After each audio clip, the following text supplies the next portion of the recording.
প্রথমেই মহান আল্লাহ তাআলার কাছে শুকরিয়া জানিয়ে আজকে আপনাদের সামনে বক্তব্য রাখছি।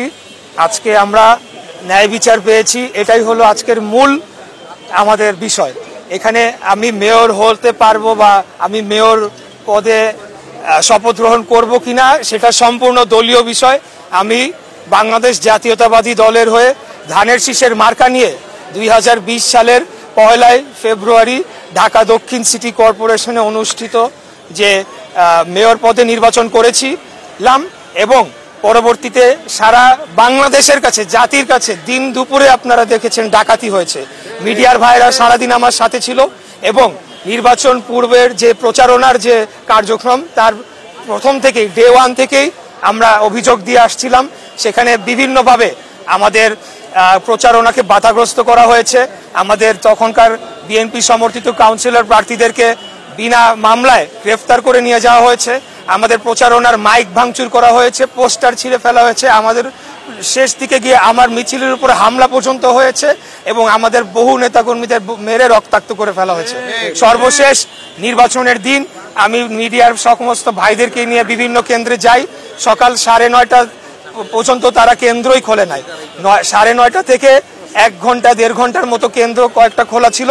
তার পরবর্তীতে সমস্ত কেন্দ্র বন্ধ করে দেওয়া হয় এবং সেখানে ব্যাপক কারচুপির মাধ্যমে ভোট জালিয়াতি করে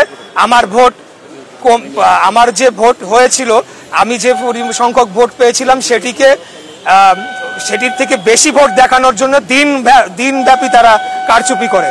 তো সেই বিষয়ে আমরা তখনই মামলা করেছিলাম সমস্ত নথিপত্র প্রমাণে দিতে, যেটি ইতিমধ্যে আমাদের আইনজীবী যারা রয়েছেন তারা আপনাদের কাছে ক্লিয়ার করেছেন। তো আমি যেটা বলতে চাই যে সবচেয়ে মূল বিষয় হচ্ছে যে আজকে ন্যায় বিচারের আমি পেয়েছি এবং বাংলাদেশে ন্যায় বিচার ফিরে আসুক। জনগণ যে একজন সাধারণ নাগরিক যাতে তার ন্যায় বিচারটি পায়, সেটির ধারাটা যে শুরু হচ্ছে বা শুরু হয়েছে খুনি স্বৈরাচারী ফ্যাসিবাদী হাসিনা সরকারের পতনের পর, সেটির ধারাটা অব্যাহত থাকুক এবং পরবর্তীতে বাংলাদেশে আমরা সর্বস্তরে ন্যায় বিচার প্রতিষ্ঠা করতে পারি। এটি হচ্ছে আমাদের মূল উদ্দেশ্য, মূল লক্ষ্য। ধন্যবাদ।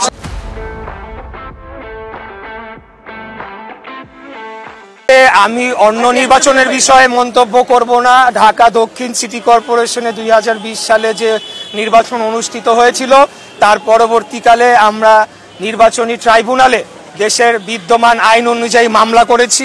সেই মামলায় আমরা আদালতে লড়েছি এবং দীর্ঘ আইনি প্রক্রিয়ায় এখানে অনেক জটিলতা তৈরি করে রাখা হয়েছিল। এটা আপনারা ভালো করেই জানেন যে খুনি হাসিনার ভাতিজা খুনি তাপস সে নিজে আদালতে হস্তক্ষেপ করে আমাদের এই মামলার প্রক্রিয়াটিকে বাধাগ্রস্ত করে বন্ধ করে রেখেছিল। পরবর্তীতে 5ই আগস্টের পর আমরা আইনি প্রক্রিয়া অনুসরণ করে আদালতে সমস্ত তথ্য সাক্ষী প্রমাণাদি দিয়ে এবং মামলা লড়ে আমরা জিতে এসেছি। অন্যান্য নির্বাচনের বিষয়ে সেটা আমার দেখার মন্তব্য করার বিষয় না।